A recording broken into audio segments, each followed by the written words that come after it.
Another plant we have here is comfrey. The comfrey leaf, you see, is kind of hairy, but it's really soft and it breaks apart really easily. There's not much happening above ground. Even the comfrey flower isn't very attractive or interesting. So this suggests to me that comfrey has a deep root, has a lot more going on underneath the ground, and that way I can lift up the root, break it into little pieces, and divide it out and make more comfrey.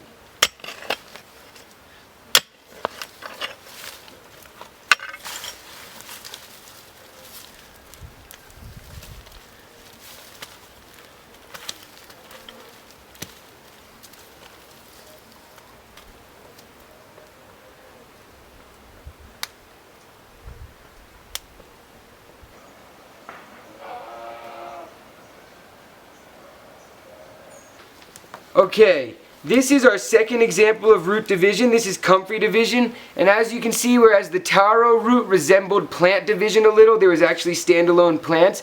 This is actually just taking a little piece of the root and planting that underground. Comfrey can totally be planted in bags. Individual root pieces of 1 to 2 inches in length can be planted in bags, or you could put about 60 or 80 comfrey plants in one tray and keep them watered until they really get established, and then you can move them out. So this is a really easy plant to propagate a lot of.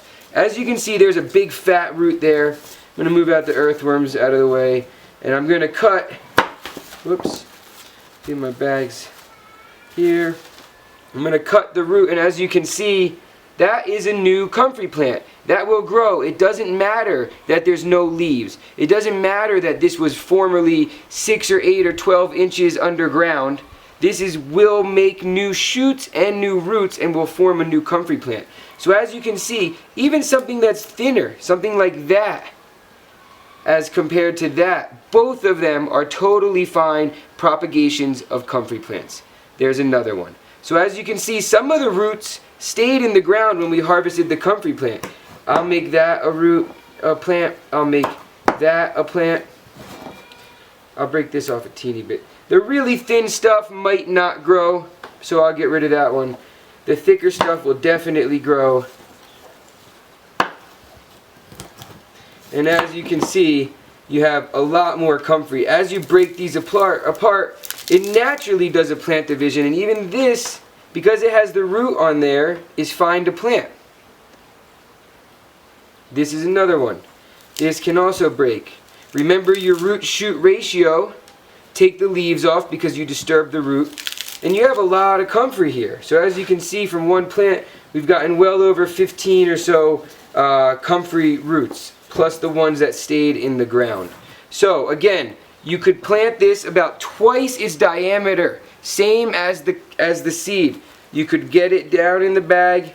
You might want to then top the bag up with a bit more soil, like that. And in about 1 month, you'll have new shoots coming out of there, and the roots will be formed. In about 2 months, you can transplant it. You might also decide to take each individual root and plant them every inch or 2 inches throughout your box, all the way over, and get about 60 comfrey plants right in that area.